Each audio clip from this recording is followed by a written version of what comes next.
Good morning, everyone.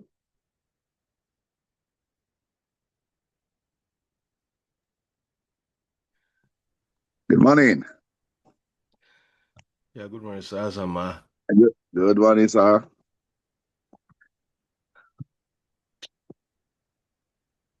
Yeah, welcome. Thank you, sir. Um, Good morning, sir. I want to believe maybe in the next 1 2 minutes, maybe we can start. Maybe the head of the BDM is going to introduce you. Then we're going to start. Maybe just wait for maybe a couple of people to just come in. Okay. I want to believe we are in African time. I like Sesame me. Like Sesame Twin, so just give them like 1 or 2 minutes. I want to be able to people join in. Okay, sir. Sorry about that, sir. Okay, that's good.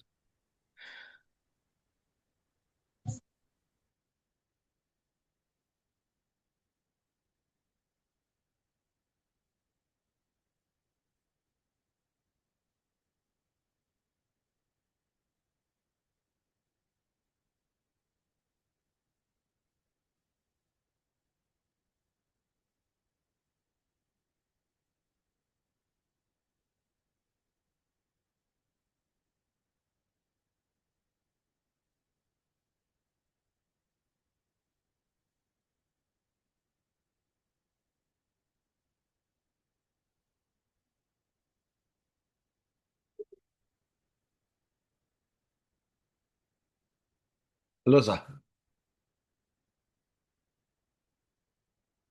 Yeah, you've responded to my request. Okay, okay. I wanted to share your profile, so I sent a request. Okay. Let me. You need to activate it. Yeah, I think you should be able to have it now. Okay, sir. Yeah.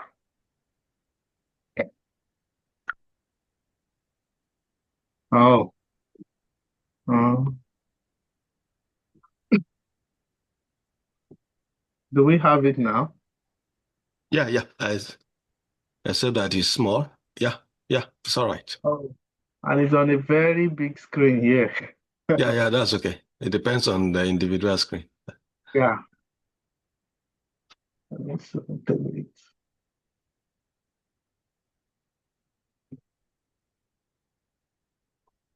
Okay.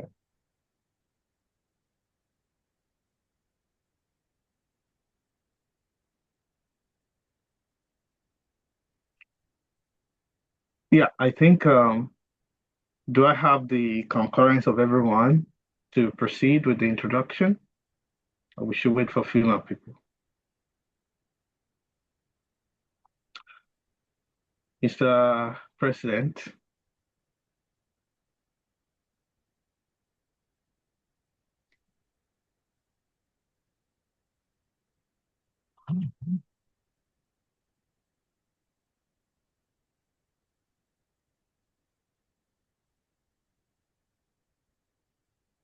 I think Mr. President was saying that we should wait for a couple of people to come in. okay, yeah, let me mute. Uh,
Okay, thanks everyone for your patience. I think a few more people have joined us, and we can get started with today's program.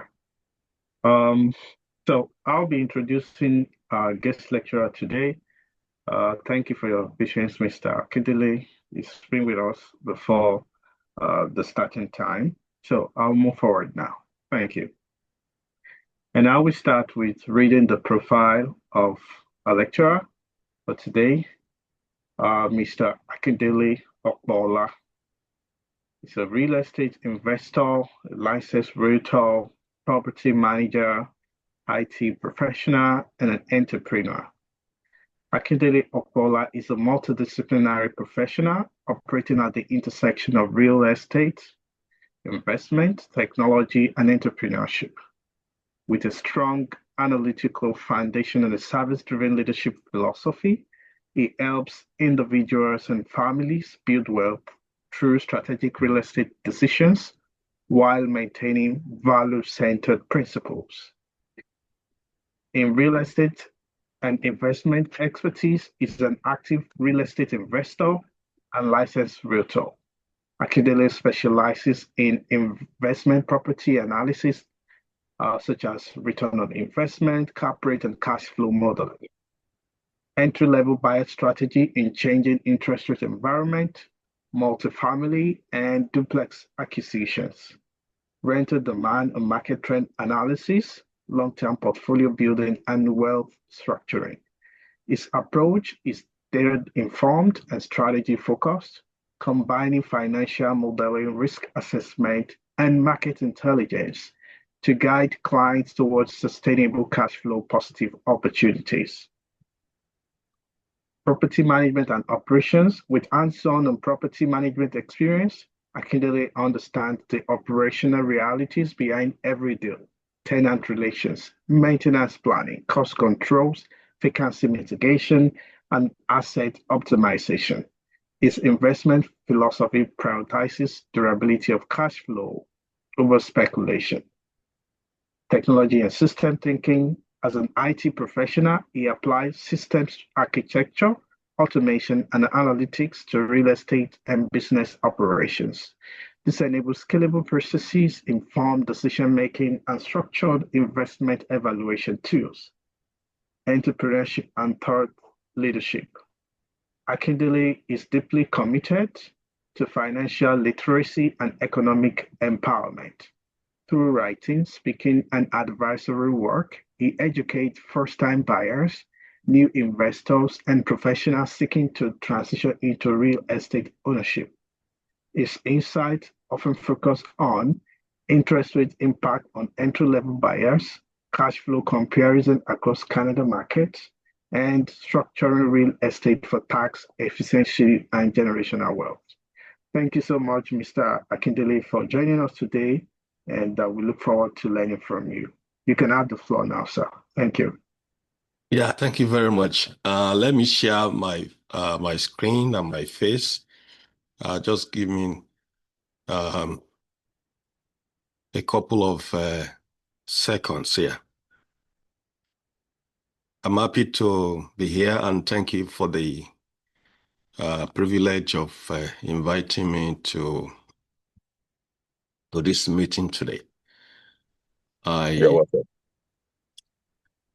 I really appreciate that. One of the things that I enjoy doing in my early days as a real estate investor, when I came to Canada about 15 years ago, I wanted to do something on real estate, especially to be able to practicalize a lot of things that I've read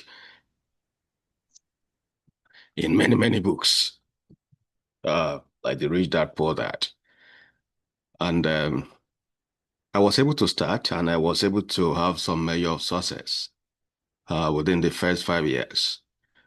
Then I decided that I'm going to be able to, anybody that come my way, I'll be sharing this knowledge if it's something that they are interested in. So in my home, I used to do every Saturday training, coaching. And So the first batch of people for 3 months, they come to my home, you know, share my experience, both theories and practicals. And they in turn, after a few years, when they have also um, gained measure of success, they in turn encourage me to become a reader. And that is why about 5 years ago, I started and I know the process of becoming a reader. I've been a reader now for like 4.5 years. So I'm going to be sharing with us both theory and practical, most especially practicals. Real estate is about, it's nothing new. It has been in existence in the days of our forefathers. We just need to know the strategies.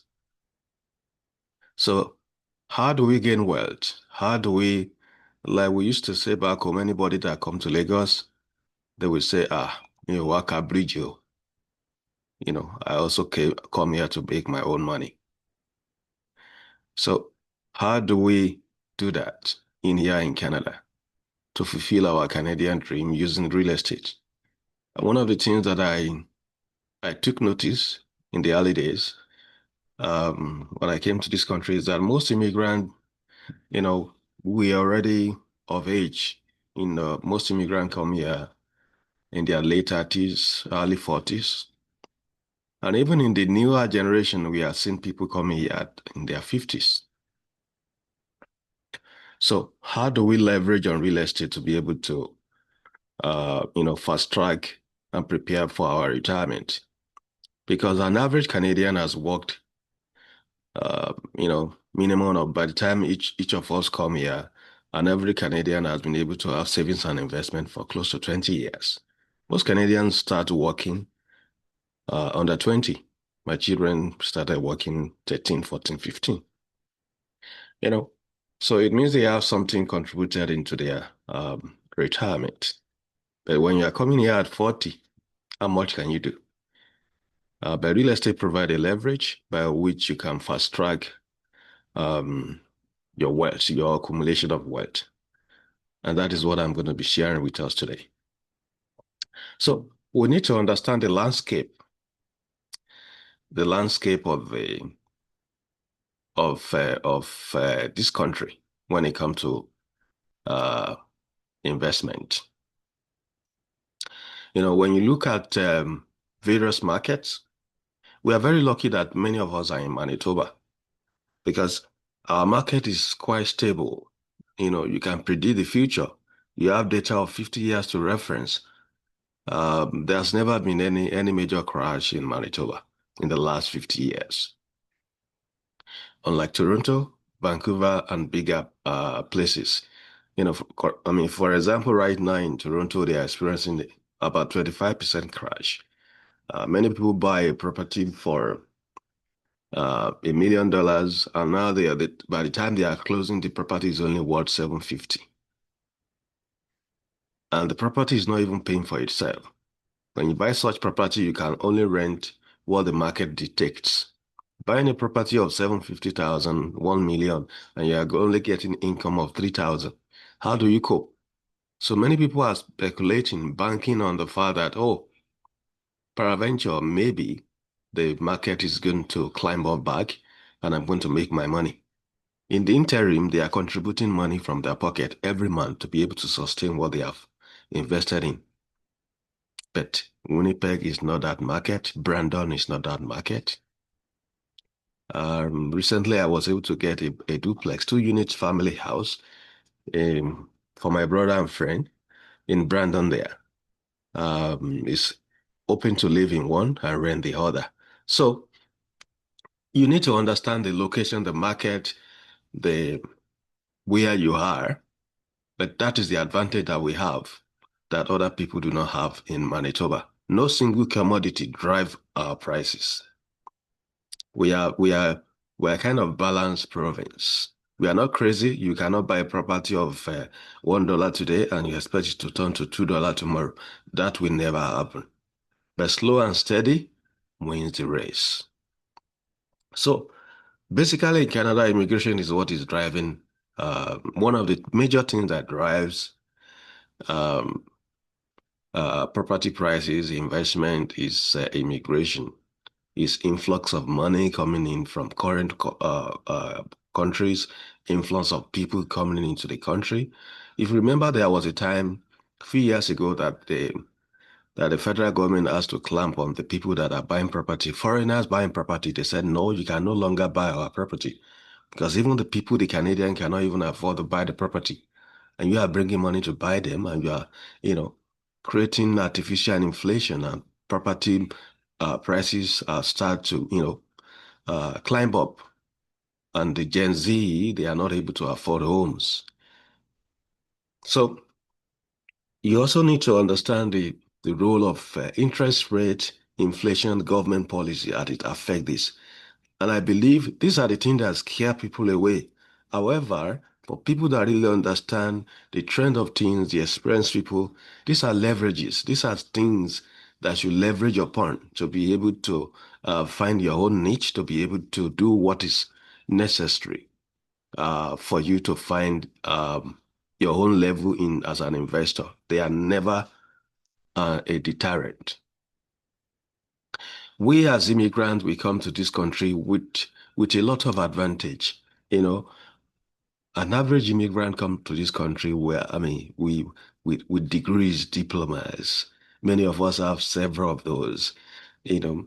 So with discipline, and it's totally lie, a lot of things, koja, you know, we are, I mean, I used to tell, I tell people, back home, the artisans and the trade people, they will sit in the junction of or corners of major road, expecting customers to find it, to come and locate them. And when the customer come to hire them, they rush because they want the job. They want the job. They don't want to spend the rest of the days in the home. They want job. They want income.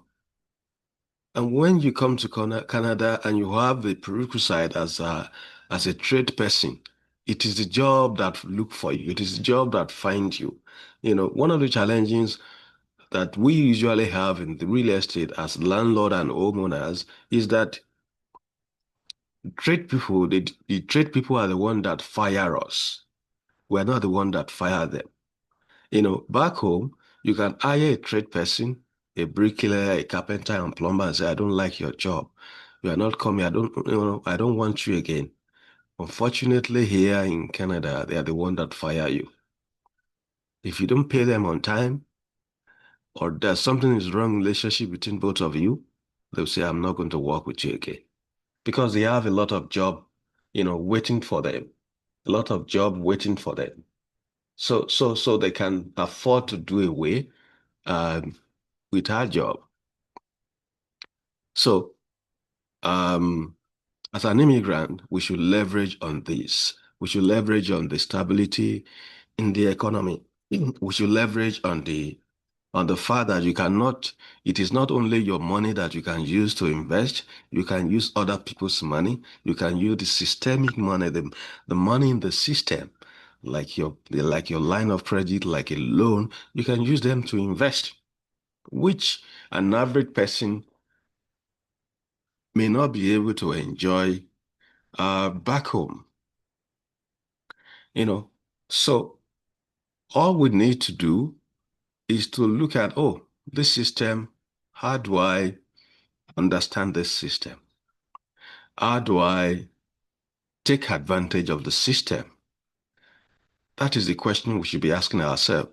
And the more question we ask ourselves, the more we are able to ask the people who are much more experienced, who have been there, and who has demonstrated some level of success. For example, personally, I use and I still use my line of credit as down payment to buy properties, to buy investment properties. Some people can tell you that is not possible. Okay, so need to ask the people who are making that possible. How are they going about it? They say you have to have a good credit history. Yeah, that is good. So how do you keep your credit? How do you make sure that your credit is always very top, very good, to make sure that the lender will not frown at approving your uh, your application? How do you do all this? Because this is very important. You know, um, for a lot of first-time home buyers, you know, they have savings, the savings is not enough, or they don't even have anything, but they have someone that is, they have some money in the line of credit. Even when the bank says you cannot use your line of credit for your first home, but you can say a sibling is giving you the money as gift. And of course, the law and policy also have their own loophole. So how do you position yourself to be able to understand this? I mean, your TSFA, that is the money that you have contributed yourself. Your RRSP, that is the money that you have contributed yourself. How do you use all these uh, for your investment?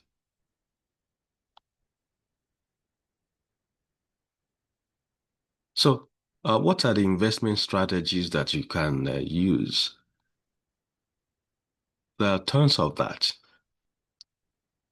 And I'm going to explain these few ones.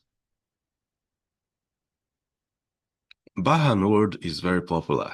Buy and hold simply means that you buy a property and hold it for longer time. However, when you are buying a property from the beginning, you have to make sure that the numbers work. Real estate is about the numbers, especially if it's a property that you are using as an investment. You are not living there. Even when you are living there, you want to make sure that the number work, because you have to consider some of the expenses, your property, insurance, mortgage, taxes, property tax, maintenance, and provision for vacancy when you're going to have vacancy. Are the numbers working? When you look at all these expenses, is the income that is going to be coming from this property, is it going to be able to pay for itself? Is there going to be any cash flow left? These are the things that you have to consider. And of course, if you want to buy and hold for years, am I buying in the right neighborhood? Is that neighborhood or the location okay for long-term hold? Or the property might appear cheap, really? I wrote um, an article and I posted it yesterday on LinkedIn. I mean, you can search for my name, Akindele Opola, on LinkedIn or Facebook. I usually share a few things there. For the fact that the property is cheap does not make it uh, work. There are a lot of things to be considered before buying a property than looking at the price alone and say it is cheap or it is beautiful. It's going to work. No. Then another strategy is the house hacking. House hacking is you are living in the property and you are renting part of it. Especially when you buy a duplex or a triplex, where each of the units are legal units on their own. I just give you an example. A friend and a brother, a younger brother, bought a duplex in Brano there in a good location, living in one and renting the other unit. Thereby, that is house hacking. Thereby, the rent from the other unit is able to help to pay the mortgage. So instead of going to buy very big properties that you are not able to enjoy because you have to pay all the expenses, house hacking provides a better alternative than that.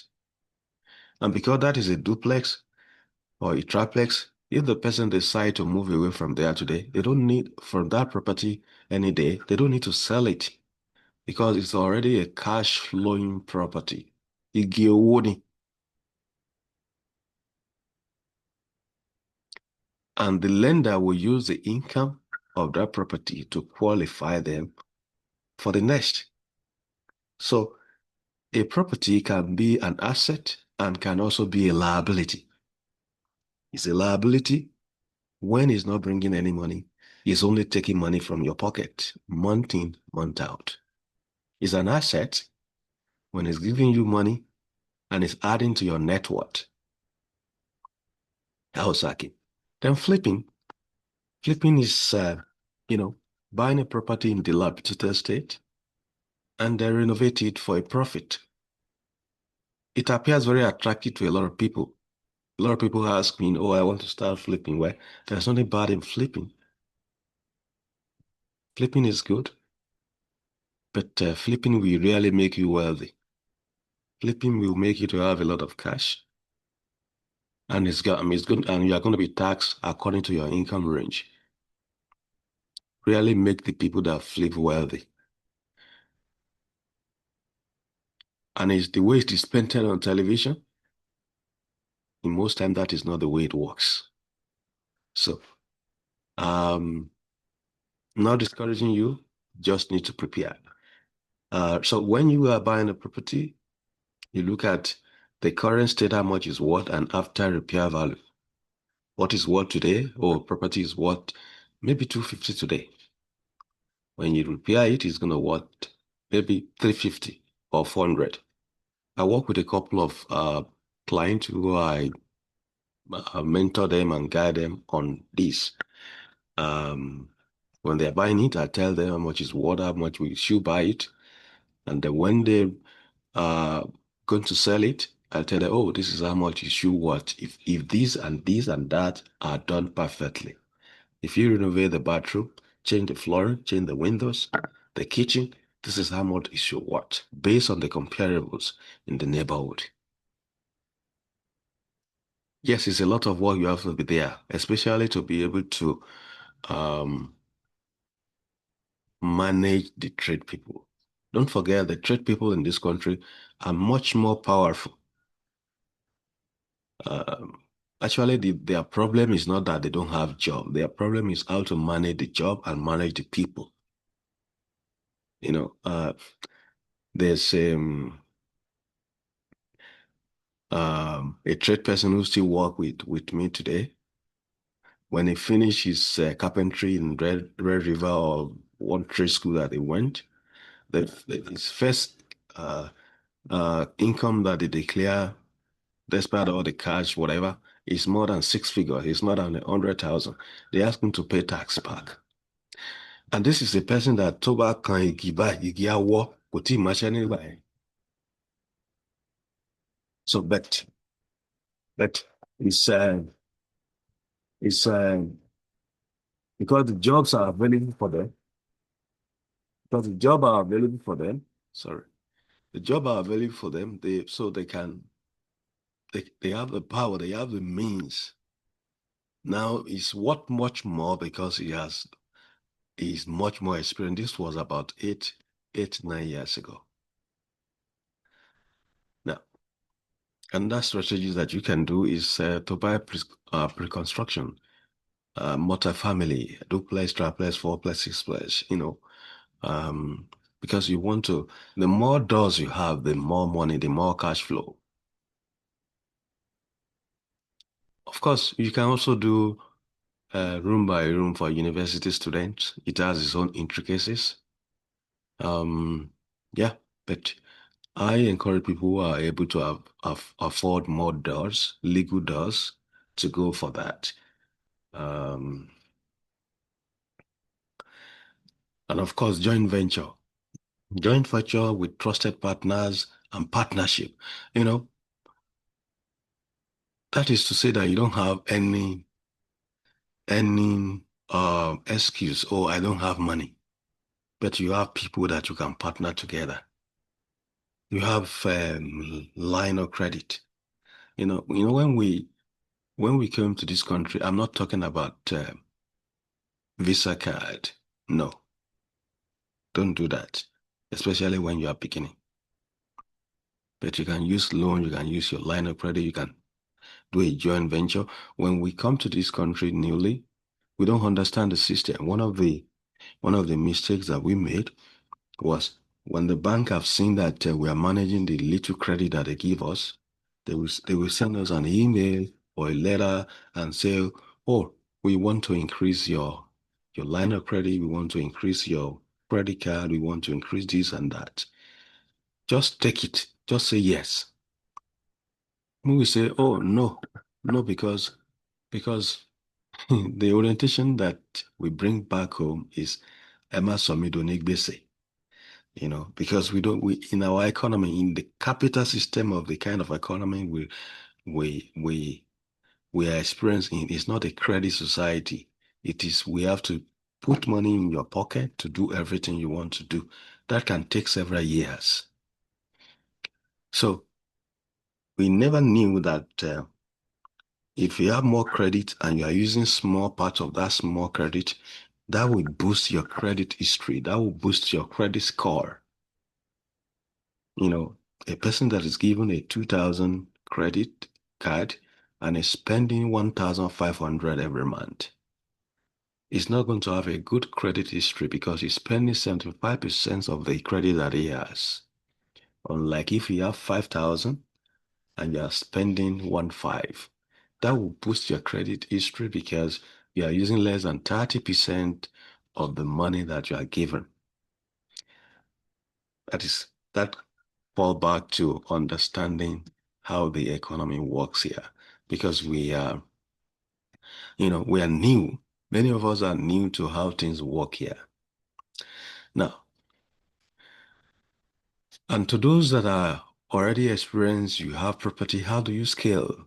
You scale by buy, renovate, rent, repair, buy, repair, rent, and refinance. One of the strategies that really worked for me when I started was buy duplexes and when you say duplex, there are two family rental units in dilapidated state, renovate them, pull the money out, pull the equity out, and ready to buy another one. And doing that a couple of times.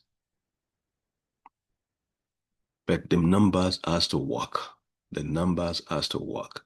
Real estate is about numbers, and the numbers has to work. The numbers has to take care of all the expenses. So for many of us that have experience, we are looking for, okay, I have a client right now that I work with. He has bought this property that he lives in about 6 years ago. So he's pulling out equity from that house. And he's using that equity to buy a duplex, to buy a 2-unit family house, to rent to 2 families. So that is how you can scale. Instead of sitting on a pile of cash that is doing nothing, that is how you can scale. And of course, you also look at, to scale to get more cash flow. It's also good to also look at other cities, other neighborhoods to see what is working there, and that is not working where you are. Other opportunities that are available there that are now available, and invest there if possible. And of course, for people who like short rent, I used to have short renters up to 6 units when I had the time.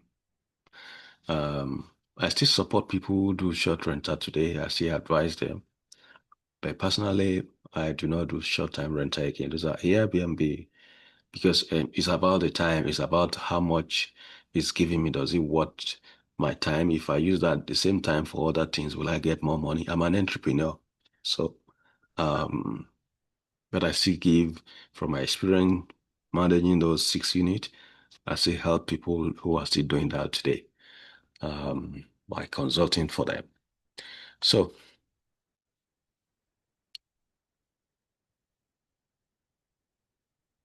and of course, when it comes to real estate, it's about financing. Financing is key because you are not using your money basically. In many, many times, personally, the money that I'm using is not even my money. So you have to understand financing. How do you get financing? For example, your credit score has to be good. The property, the number has to work. So the lender they look at your experience, especially if you are now scaling. And if you are starting, yeah, it's not that they are not going to approve, they will approve, but your credit score, your income, everything has to work. And we have two type of lenders: the B lenders and the A lenders are the big banks. They are the credit union. The B lenders are the smaller ones. Their interest rate might be a little bit higher, but they still provide what you want, the loan.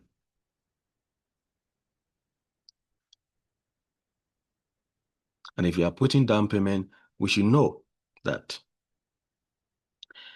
down payment does not mean you have to have all the money in cash sitting somewhere. Down payment could be your investment, your TSFA, your RRSP. Down payment could mean that you are getting a gift from a family member. That payment could mean your share of stock somewhere. Down payment can also mean your cash sitting somewhere. Down payment could be your equity sitting in your home. So we need to understand all this. And of course, there's a program that the government is doing now for the past, I think, 1 year or 2 years, the first time home buyer, that it saves you a lot of tax.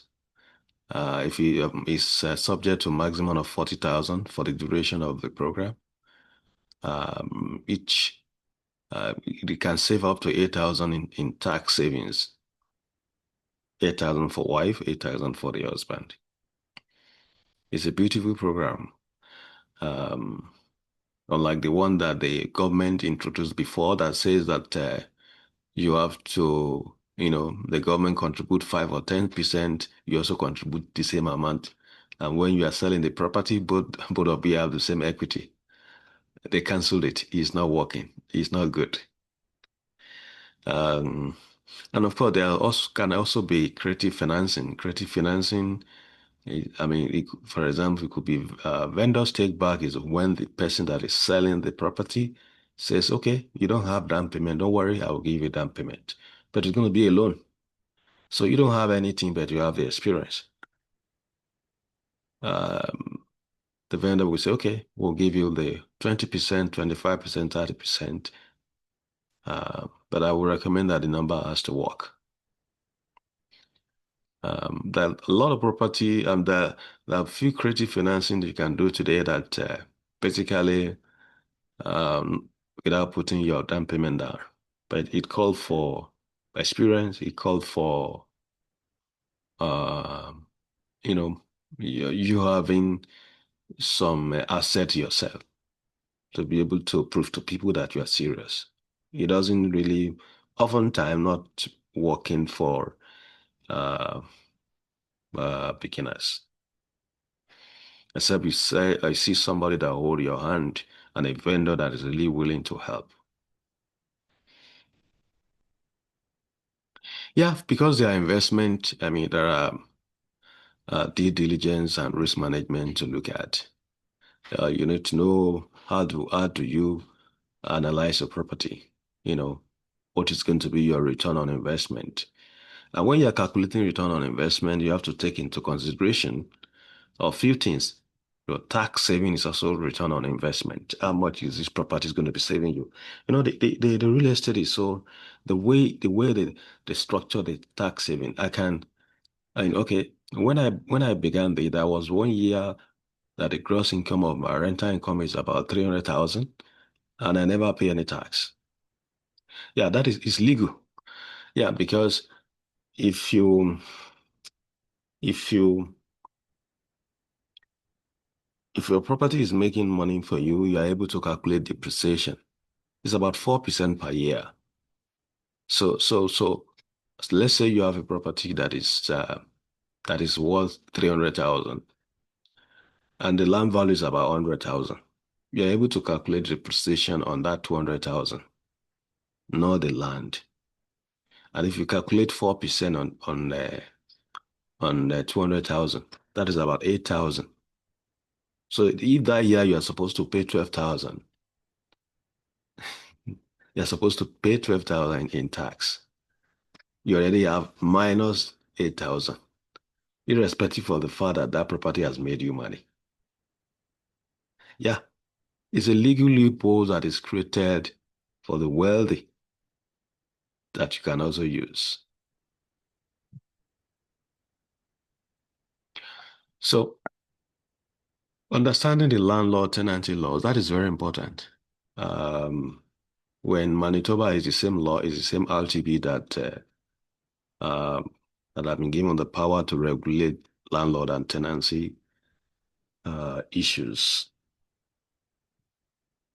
And of course, insurance, I mean, that is another cost. You also have the right team. When I started as an investor, I sought for a REITer that is vast in investment. It is not all REITer that knows about real estate investment. An average REITer just want to sell the property, make their commission, and get out. An investor, come real estate investor, will analyze the property for you to see the numbers, will tell you what works, what cannot work. It means they may spend more time with you, and of course they understand what you want than for you to just go and get a REITer. And how do you identify a REITer who is an investor? I mean, they tell you about their portfolio, their own experience. You ask them, I mean, their own experience regarding investment. What investment portfolio do they have themselves? It's simple.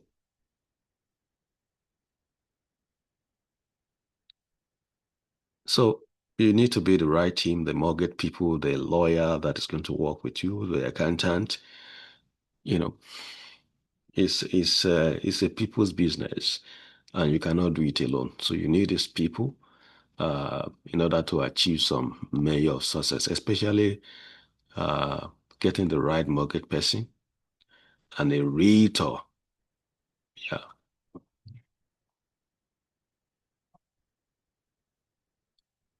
So yeah, I've explained part of this in the rental income basics, the depreciation, which they call the capital cost allowance in Canada.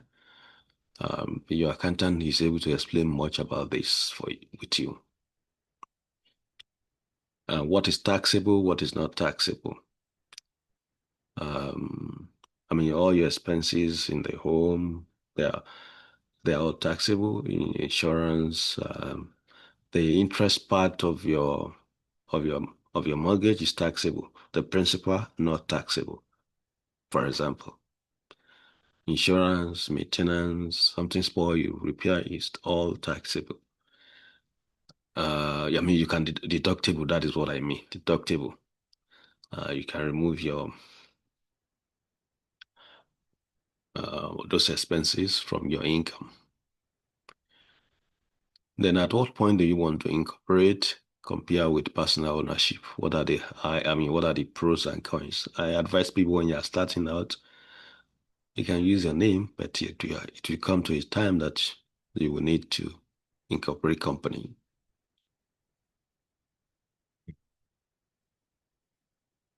So the action plan for participants, because if you are here in the night, many of us have been listening to stuff like this for some time without taking any action.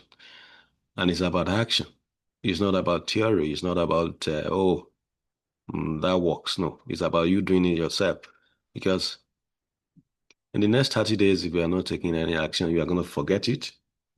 And it might be gone forever.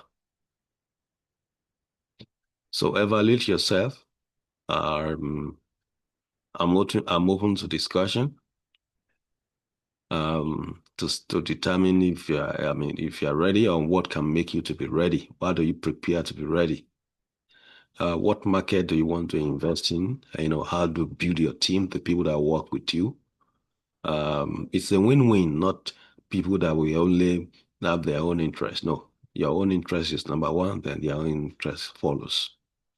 How to pick a market where you want to invest, and of course, how to build a long-term investment roadmap for yourself.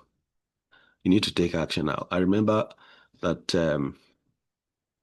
when I came here in Winnipeg, a little bit more than 15 years ago, I started training, coaching program, reached that point. I invested quite a lot of money. In about 1 year, I didn't do anything.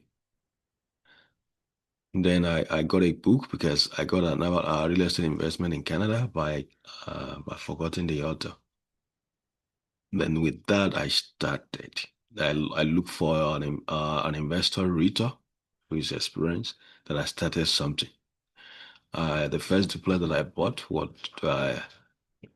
in partnership with my friend. We bought that duplex that time. We bought for 150,000 or 155. We use about 45 to 50,000 to renovate it. And the bank, we refinance it. The bank says now worth 250. So we're able to pull all the money that we use for renovation and some part of our down payment. And we rented the 2 units for higher price because they are now better. The property was still paying for itself and it was cash flowing. With the money that we pull out, I was able to buy another duplex. So it's about,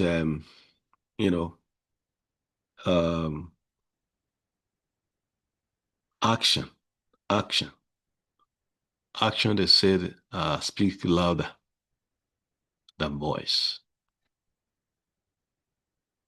I hope I've not taken too much of your time. Not at all, sir. You're right on time. Thank you so much for the presentation. We still have like if we had the number of time we spent waiting for other people, we can say we still have like 18, 19 minutes to go. So for those of us that have questions, we can indicate so that the lecturer can provide responses to our questions. As we can also see on the screen, he has shared his contact details. If you want to, engage him one-on-one privately, those are his contacts. This session is recorded, and for those of us that might want to have a copy of it, let's go to the chat. There is a Google Form document there. Let's fill it with our details, and they will forward the lecture details into our emails. So if you have a question, this is a good time to bring it up. Thank you. Yes, Mr. President. Okay. Thank you, Mr. Speaker. We appreciate your time. God bless you, sir. Now, I have about 2 questions. My first question is from what you said during your 10th slide, where you were making comparison about the corporation and investing through corporation and through personal ownership. Yes, you said it is better to actually start as a personal owner before you incorporate. So my first question is, at what time is it the best for you to switch gear? Well, when you if you want to limit yourself to 4 properties, Okay. I don't see it necessary. That's my personal opinion, to have a corporate to incorporate. But if you are planning to really go big on real estate, yes, you need Okay. to. And one advantage about, let me tell you the reason why I said that. I have bought property, investment property for people who are up to 2 and 3 with 5%. Okay. You cannot do 5% in the name of corporation. Okay. Minimum is 20, sometimes 25 or 30%. Okay. Who they were able to do when they bought the first 1, 2 years, they bought the second, 5%. They bought the third, 5%. So with Okay. money, they are able to grab big assets with little money down. You can't do that with the corporation. Okay. Okay, sir. Thanks, sir. Now, the second question is this.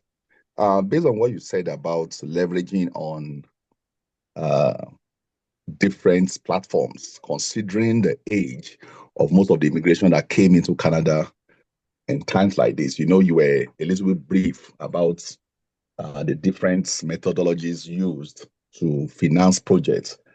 But I want us to be specific on if you can just let us know the exact finance strategy. You mentioned quite a few. The exact one that the latecomers can use, most especially when you want to scale up from maybe one property to multiple property over time. We have different ways. Some people bring in cash from Nigeria. Some people look for within. Which is the best to leverage on when it comes to the system we play around here? Because I know, of course, you are experienced with the environment. So please just let us have your take about this. Yeah, so I will just give you example from personal experience. Um, so um, the first duplex that I bought with my friend um, was savings and the money from income from the 9 to 5 job. However, the entire money that was used for renovation was line of credit. Okay. So you get as much line of credit that you can get. And till today, I have quite a bit of them. Uh, Sorry, let me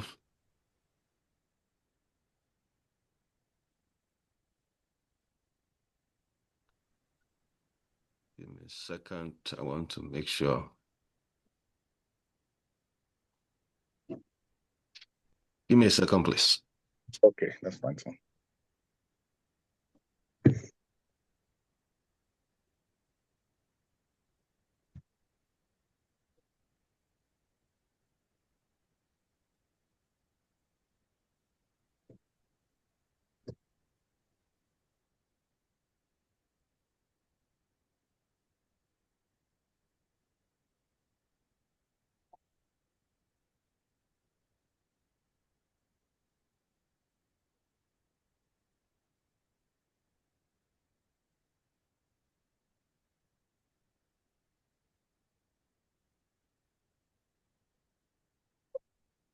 Yeah, sorry. I just realized that where I plugged the laptop, there wasn't any power there.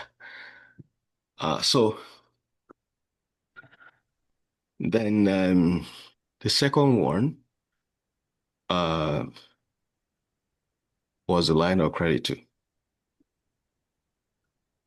Um, but how do you, because sometimes some lender will say no, they don't want to use it. And it also depends on your debt ratio. If your debt ratio is too high, that may be a problem. So you have to guide your credit score, credit rating jealously. And of course, you don't buy new car. I've been investing in real estate like 15 years, more than 12 years. I only got brand new car last year. Because, take for example, I have a rental property that I bought for like maybe 120 something. It's a 3 bedroom small that I bought about 12, 13 years ago. It gives me an income of about 400 every month since I bought it. And the mortgage that I pay there, the mortgage is less than $400 every month. And imagine the income it has been giving me for more than 10 years. So some people pay that kind of money for a car. I pay it for my own mortgage. So, I mean, if you want to do real estate, I mean, I'm not saying you shouldn't enjoy yourself, but anything that is going to affect your credit, you avoid. I mean, you avoid it. So I didn't have TSFA, RISP. What I've been able to do more is joint venture. No, sir, before you go on, so that we won't lose this line of thought, you just said something that is very, very important now about getting a car. Does it seriously impact the credit scores? And if yes, for those who have actually done this, how do you now redirect? How do you now realign so that you can have a better placement in the scheme of things? One has to set its priority right. Okay. I mean, your priority is to build wealth and prepare for better retirement, or to be comfortable in the new car. If I want to buy a car, I buy a used car and I pay cash. Until recently, because the lender look at your car as another house. So if you are planning to buy 4 houses and you already bought a new car, that is another car. Because the amount you are paying for the car is almost equivalent to what you are paying for a house. And this is because you pay for the car in about 5 years. I mean, I do not want to I'm not condemning people that love to buy a new car to enjoy their life, because I mean, I also like to enjoy my life, but it's about priority. It's about what is more important to you. So, I mean, anything that is going to make the lender, I mean, I work with a number of clients that are not able to even buy their first home because they bought a new car. And now they want to buy their home. I mean, a client that has a good job in the Manitoba government could not buy a house of 300, 350 because he has a brand new Toyota car. So if the car is more important to him, yeah, that's okay. If the house is more important, yeah, that is okay. So it's about just, okay, what is more important to me at this time? If you have a family, you need a car. But does it have to be brand new? Can you afford to pay one, I mean, cash or with little, loan, or buying a car with your line of credit? So it's about priorities, about wisdom. So using loan, line of credit, and also joint venture, because when I attain some level of success, um, I use my expertise to syndicate. Syndicate means when you, as investor, to come and invest in a particular property. So you use your expertise, they use their own money. So you have a lot of options, and you can bring, if you have asset back home in Nigeria that is basically doing nothing, why can't you sell and bring the money here? For example, that small single family 3-bedroom that I bought was basically the asset that I sold back in Nigeria. And today I did not regret it because it's bringing steady income. Okay. Thank you, sir. I think that is clear. There is a question in the chat. If you don't mind, I can quickly read it out. Okay. From Mr. Kimbenson. Okay. I said, considering the annual running cost associated with property ownership, such as taxes, repairs, and insurance, for those not seeking to invest in real estate, would you deem it prudent to own a house I have observed that home ownership is mostly common with immigrants. So the question is, with all the costs and expenses related to ownership, do you think it is prudent to own a house? Well, it is prudent if you identify the kind of house you want to buy that is not too big than your income. Okay, let me tell you a secret. If you are a tenant, let's say for 12 years, and your rent is 1,000 every month, and you pay rent for in a year that is 12,000, assumption that is there's no increase, and you pay for 12 years, that is 12 times 12, that is 144,000. On the assumption that in 12 years that money did not increase, the landlord did not increase your rent, which is practically impossible. And you buy a house of 250,000 and you pay your mortgage down. Let's even say you pay out of the mortgage, you get a mortgage of uh, two 230,000. You bought a house of 250, you got a mortgage of 230, and you only pay that 30,000 down. Your mortgage still remain 200,000 for 12 years. How much do you think your house is going to worth in 12 years? The house that you bought for 250 12 years ago. How much do you think is going to work today? I want somebody to answer me. Maybe like 480. So the house must have doubled. Yeah. So if your house is double, it means you're having about 300,000 equity. That is your own, untaxable, because your home is not taxed.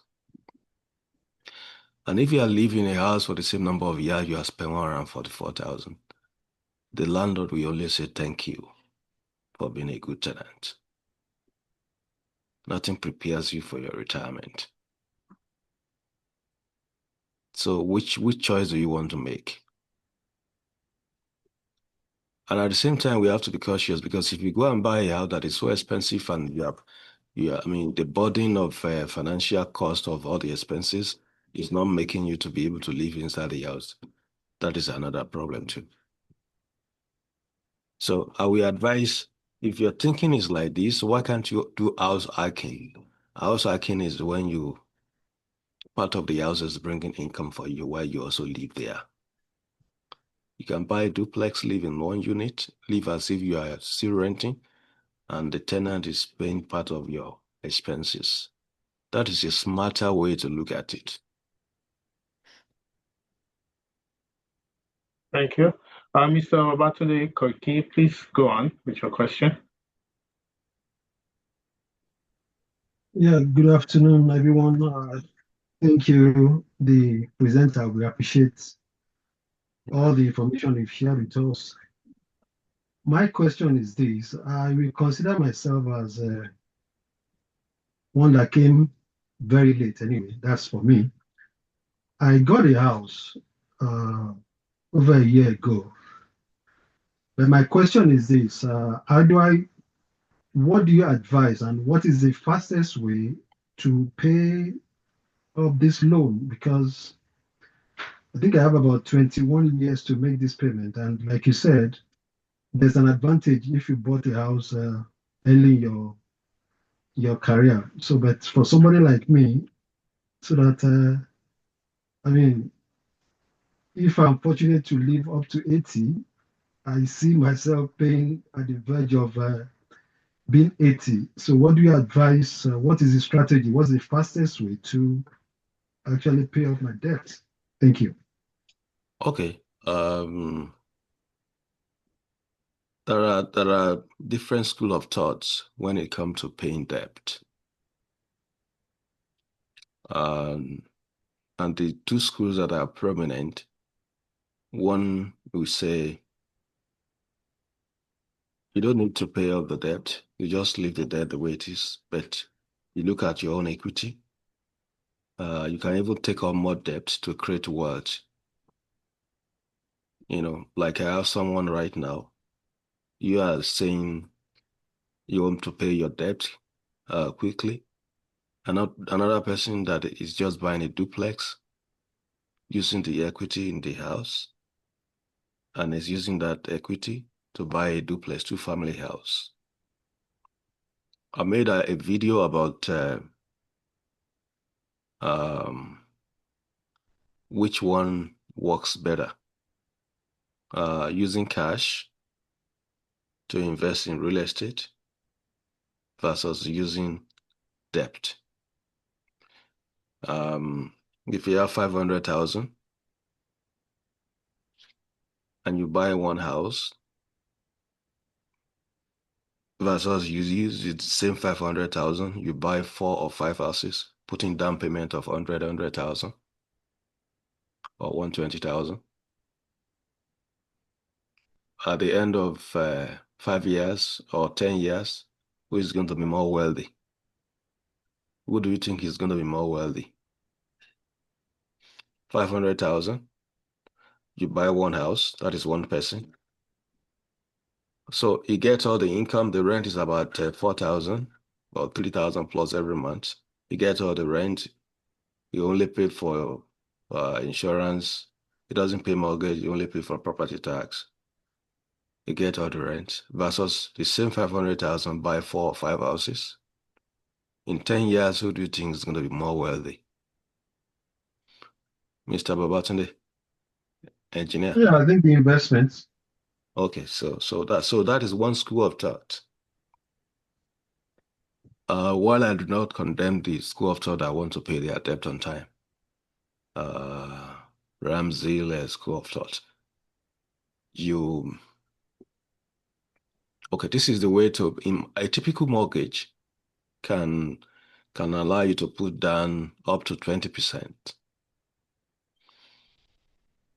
extra, apart from the money you pay every month. So if you owe a mortgage of 200,000, for example, you want to be putting in 40,000 every year, you're allowed.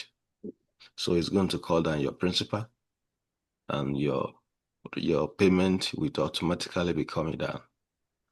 So a typical mortgage will allow you to put up to that. So it means every typical mortgage in Canada, you can pay them down in you can pay everything in 5 years if you want, if you are able to afford that. So this is what you do. Let's assume you want to be making extra payment of $100 or $200. You tell the bank, you have an appointment with your advisor. You say, okay, even though my mortgage payment every month is 2,000, I want to be making extra $200 to the principal. So they are now going to be deducting 2,200 every month. So the extra 200 also go to principal, and that will help you. That is one way.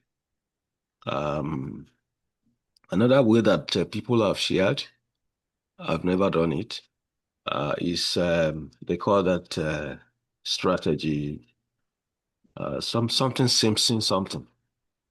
Where Oh, yeah. Yeah, where you create a kind of line of credit. That's the way they do it. And at the end of the year, you're going to be getting some tax return back from the government. And that tax return can be used to pay down your mortgage every year. But in the essence, extra money that you have goes to paying down your the principal. Just need to approach the bank and say, I want to be add this money every month. And it's good to be doing it every month because it mathematically is faster. You are doing it a consistent payment every month. It's faster paying down your mortgage than when you do it every year. Yeah. Thank you so much. You're welcome, sir. Sir, okay. If I'm to build on that question, that same question, Okay. for somebody who already is in it. And is envisaging that, okay, maybe the next 20 years might be a very long time for him to pay. And he really wants to redirect. Maybe, for example, I don't know how it works here, but can that same property still be uh, maybe sold to now go to that part that you said is the best, maybe getting a multiple tenant structure, which will reduce his risk and is going to help him to pay the more, so that even it will reduce the stress of paying as he ages. Is this something that is doable? Maybe at a point in time, he sells the one in order to retrace his steps, and maybe now use it to now refinance a bigger one, which will obviously reduce his risk and reduce the stress of paying for the mortgage on a yearly basis. Is this something doable around here? Yeah, it's doable. It's doable. You can it's about equity that you have.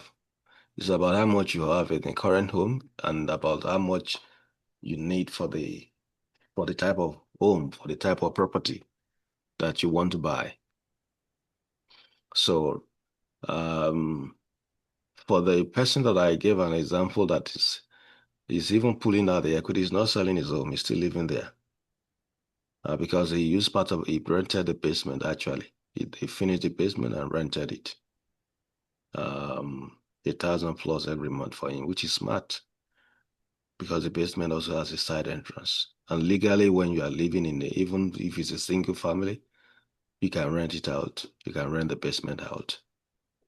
So the person is pulling about 80,000 away from that property and is using it to buy a duplex.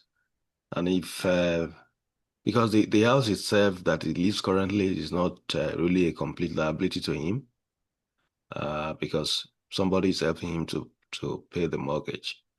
And if he decides to sell it outrightly and get maybe a triplex this time instead of a duplex, live in one of the triplex, it all amounts to this. To good strategy. So it's possible anytime. I want to say something on the issue of payment of the debt. There is also another school of thought, like you mentioned, of not paying the debt and eventually leaving the debt to an insurance company. So, what do you think about that? It means you have to subscribe to insurance that you have to be paying the premium. Yes. Yeah, I do that. If your portfolio is becoming big, those are wealth planning. So that when you leave, because this country is so funny. When you die, by default, it is assumed that you have sold all your properties and you are going to pay tax. So the insurance aspect is the one that helps your children to say, okay, we have the insurance money because our father has prepared for that. We are going to use it to pay the property tax. But that is part of the planning that the father has done before he leaves. So, in a way, so for those who might be concerned about, because the purpose of this section is actually wealth building, not really ownership. And if you look at the content, we see that it's much more about building wealth. So the use of insurance, life insurance, is something that rich people do. They are not going to pay that money from their pocket. What they do is to get a life insurance that covers the level of exposure that they have. And if by the time they eventually pass away, instead of, as you mentioned, when someone passes away, it is assumed you've sold your property. So you have to pay capital gains, all those things. And if there are debt also, maybe there are remaining mortgage on the property, you have to pay up. So insurance will take care of all those payments. And the children, we just have a clean properties with no mortgage, with no pending taxes to pay. So those are some of the things that people use, to make sure that they keep those wealth and it becomes generational. So in terms of investment point of view, paying those debt by yourself is not usually on the list of the wealthy people. Insurance is what they plan to take care of that. Yeah, thank you very much for the contribution. Any other question? We are 8 minutes over. Mr. Kim Benson, I think. Okay. Yeah, that was the question I read to you. Okay. Thank you. Okay. So as we mentioned, for those of us that want the recording of this session, please let us use the Google form to put in our details. Yeah, it's also going to be good because I share a lot of information, mostly on monthly basis, the investments, real estate, which is going to be nice. We have in my database to share, and if you can also look for me on Facebook, on Instagram, on LinkedIn. I also share some of my stuff there. It's going to be a load of information for you. Yeah, which is good. Okay. Mr. President, any word from you before we call it a day? No. Hello, sir. Hello. I will greet you in our own way, because it's a platform, it's a Yoruba platform. Bẹ́ẹ̀ni. Ẹ jẹ́ Gbogbo wa sì ní Yorùbá ni wá. So ní àpapọ̀ ní ẹgbẹ́ Yorùbá Heritage Association of Brandon. A dúpẹ́ gidi gan o.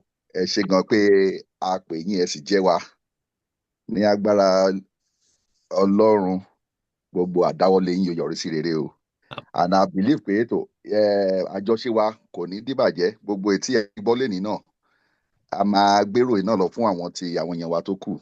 So a bá ní anybody láàrin wa náà tí ó sì ní ohunkóhun tí wọ́n fẹ́ bá yín ẹjọ́, ìgbà tá a bá pè yín ẹjọ́ ẹ jẹ́ wa, inú wa ó sì dùn lọ́pọ̀lọpọ̀. So ẹ ṣeun gan, ẹ bá kí àwọn ará Winnipeg. Thank you so much. Ẹ ṣeun gan ni. Thank you so much. Mo dúpẹ́ o. Thank you for the privilege. God bless you. Thank you. Ẹ ṣeun gan tó. Thank you so much. Okay. Thank you. Thank you so much. God bless you. Thank you. Thank you, sir.